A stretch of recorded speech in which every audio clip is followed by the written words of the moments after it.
Halo semuanya, perkenalkan nama saya Michael Kurniawan, mahasiswa kelas B Hukum Pidana dari Universitas Tarumanegara. Dan pada hari ini saya ingin membahas tentang materi hukum pidana dan juga membahas tentang kasus yang berkaitan dengan materi yang akan saya bahas pada hari ini. Sebelum itu, saya akan mulai dari pengertian hukum pidana.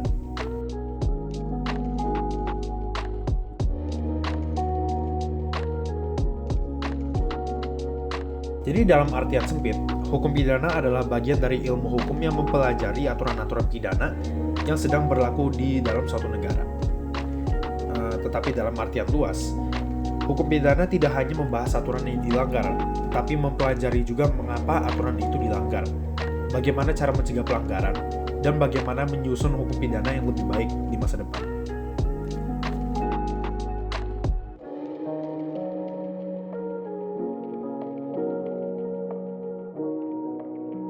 Selanjutnya ada dasar sumber hukum pidana.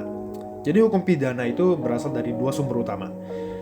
Pertama, hukum pidana yang ada dalam Kitab Undang-Undang Hukum Pidana.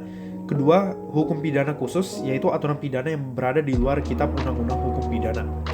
Hukum pidana khusus ini dibagi lagi menjadi dua, yaitu aturan yang memang termasuk hukum pidana dan aturan lain yang bukan hukum pidana, tetapi berisi sanksi pidana.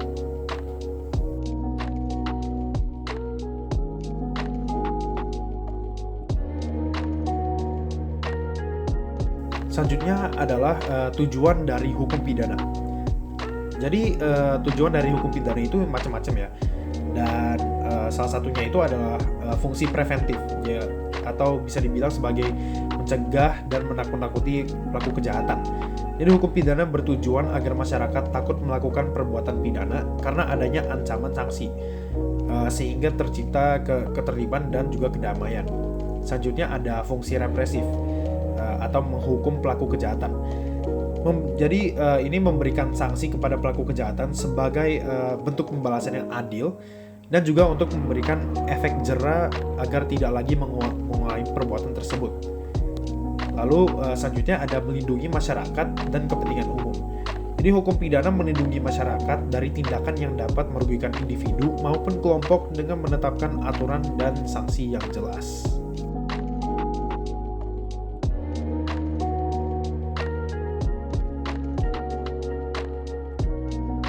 Selanjutnya ada 3 masalah pokok hukum pidana. Jadi ini adalah bentuk masalah di hukum pidana.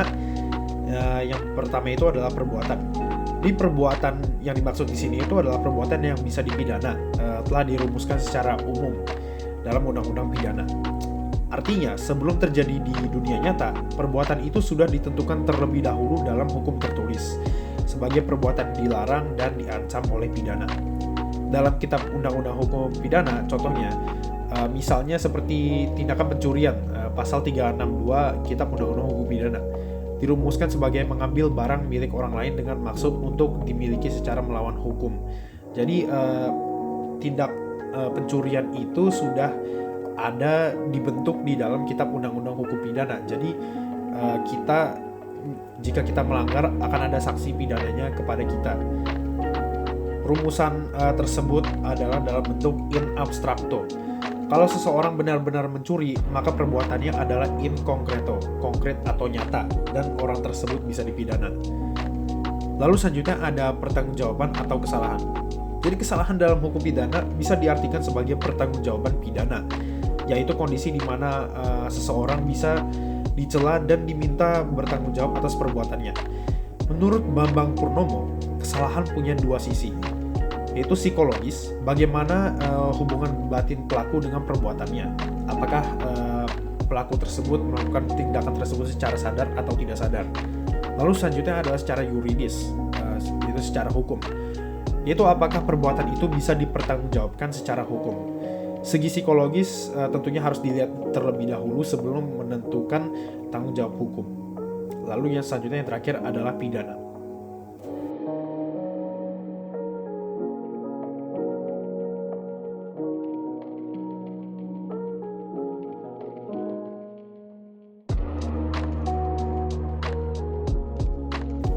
Lalu selanjutnya ada bentuk kesalahan dalam hukum pidana. Jadi kesalahan itu menjadi faktor penting untuk menentukan apakah seseorang bisa dipertanggungjawabkan secara pidana. Kesalahan ini terbagi menjadi dua jenis, yaitu kesengajaan dan kealpaan. Kesengajaan biasanya disebut dolus atau offset, dan kealpaan adalah culpa. Jadi berikut jenis kesalahan pidana. Yang pertama ada kesengajaan. Jadi kesengajaan berarti seseorang dengan sadar dan menghendaki terjadinya suatu perbuatan dan akibatnya. Ciri-cirinya itu bisa seperti pelaku tahu perbuatannya melanggar hukum.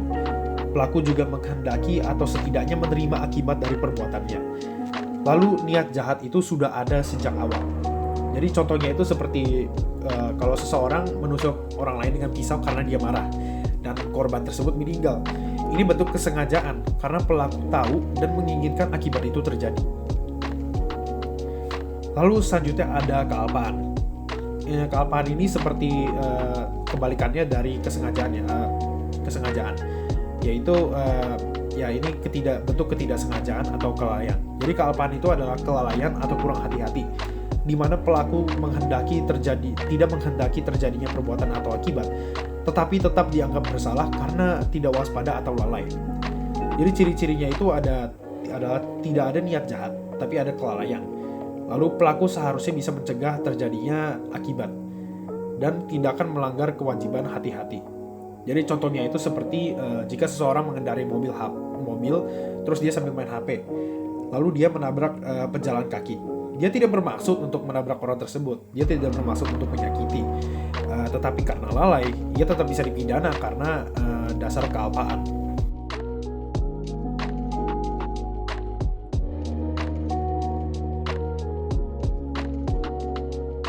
Lalu selanjutnya ada contoh kasus yang saya ingin kaitkan dengan materinya, yaitu kasus ini adalah kasus tentang penipuan. Jadi yang terpidana di sini adalah bernama Charles Sibarani. Dia lahir di Medan pada tanggal 20 Mei tahun 68. Dia adalah seorang karyawan swasta dan perkaranya adalah tindak pidana penipuan, yaitu pasal 378 Kitab Undang-Undang Hukum Pidana. Dan proses kasus ini sudah melewati 3 tingkat peradilan, pengadilan negeri, pengadilan tinggi, dan Mahkamah Agung, dan sudah diajukan peninjauan kembali oleh terpidana. Tetapi pada akhirnya putusan peninjauan kembali tersebut ditolak oleh Mahkamah Agung. Jadi mulai dari awal kronologi peristiwa ini pada tahun 2018. Jadi kasus ini dimulai pada tahun 2018, di mana terdakwa Charles Sibarani menawarkan kepada saksi korban Triwardono Aji sebidang tanah seluas 27.600 meter persegi yang berlokasi di kawasan Marunda Center, Desa Pantai Makmur, Kecamatan Tarumajaya, Kabupaten Bekasi. Jadi dalam tawarannya, Charles menyampaikan berbagai janji dan meyakinkan korban dengan sejumlah informasi yang ternyata tidak benar. Dia menyebut bahwa tanah tersebut sudah diappraisal oleh Bank Bukopin. Ia juga mengatakan bahwa tanah tersebut bisa dicicil, harganya murah, dan dapat dijadikan agunan bank. Terdakwa mengaku bahwa ia telah dipercaya oleh pemilik tanah dan menyatakan bahwa sertifikat akan diserahkan 2 hari setelah uang muka dibayar. Dan itu adalah apa yang terjadi selanjutnya, yaitu transaksi uang muka atau down payment. Untuk transaksi down payment, korban meminta bantuan rekannya, Antonius Sarwedi, untuk mentransfer dana kepada terdakwa Charles Sibarani. Transfer dana yang pertama yang dilakukan pada tanggal 23 April 2018, yaitu di mana rekan korban membantu transfer kepada Charles Sibarani, yaitu transfer sebesar 2 miliar rupiah. Ditransfer dari rekening Bank Mandiri atas nama Antonius Sarwedi, dikirim juga ke rekening Bank BCA atas nama Charles Sibarani, yaitu rekening terdakwa. Lalu sebulan kemudian, pada tanggal 22 Mei 2018, transfer lanjutan sebesar 400 juta rupiah. Itu diperuntukkan untuk membayar pajak penghasilan, biaya perolehan hak atas tanah dan bangunan, serta biaya balik nama sertifikat.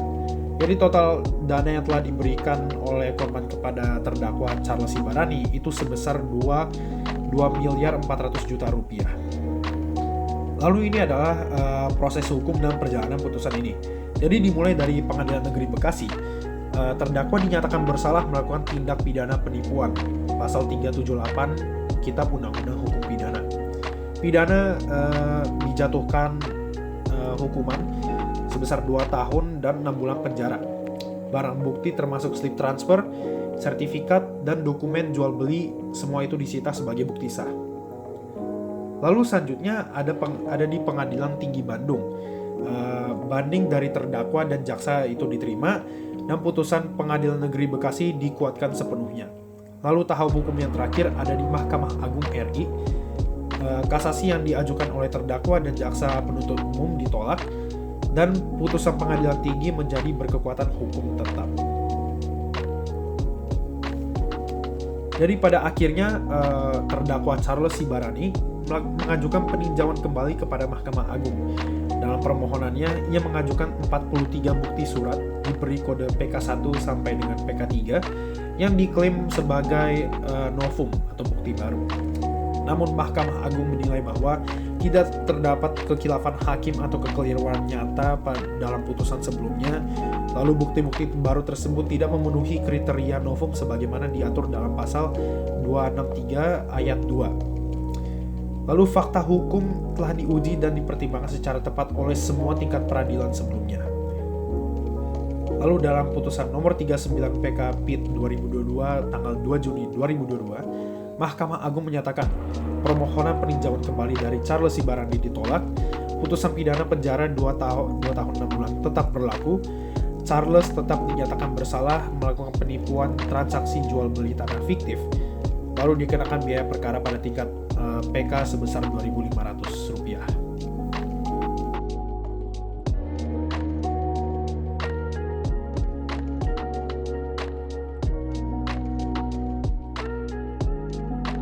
Jadi selanjutnya ada bentuk kesalahan pidana dari kasus ini. Jadi sebenarnya apa bentuk kesalahan pidana yang terdakwa lakukan? Ini berdasarkan uraian mengenai kesengajaan dan kealpaan, serta fakta-fakta yang tercantum pada putusan tersebut.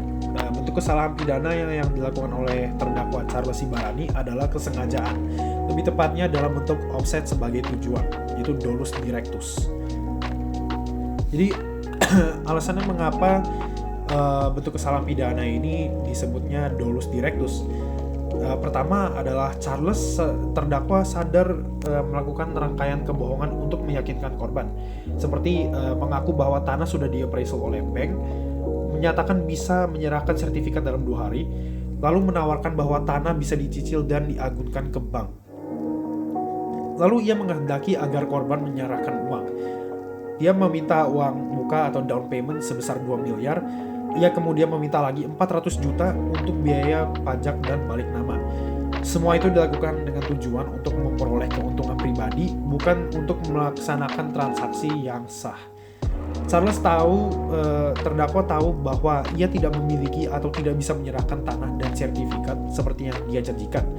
Tapi dia tetap menjalankan skema tersebut untuk memperdaya korban. Dan dia juga tidak pernah mengembalikan uang korban meskipun transaksi tidak terrealisasi.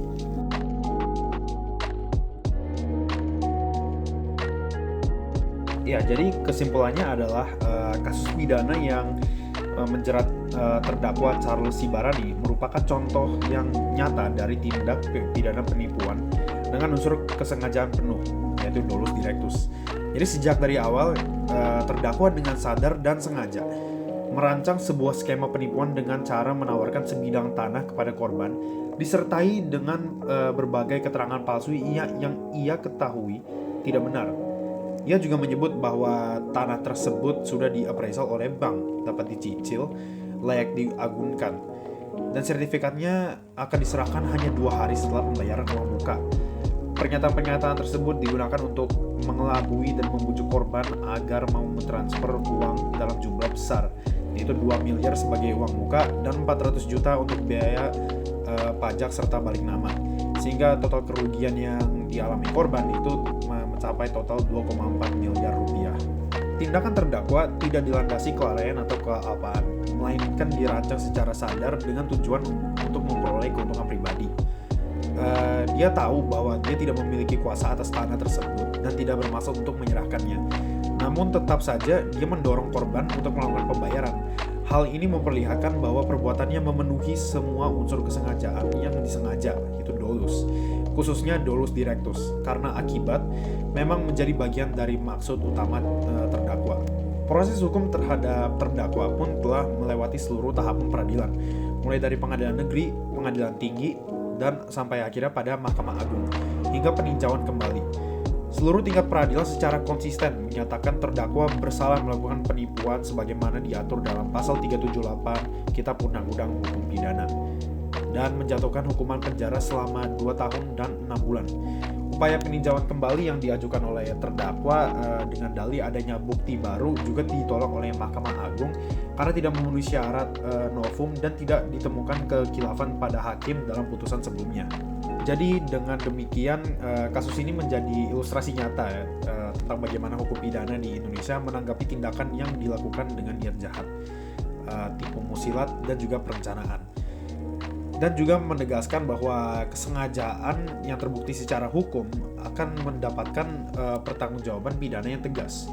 Kasus ini menunjukkan kita betapa pentingnya perlindungan hukum terhadap korban penipuan dalam transaksi properti yang hanya mengandalkan kepercayaan.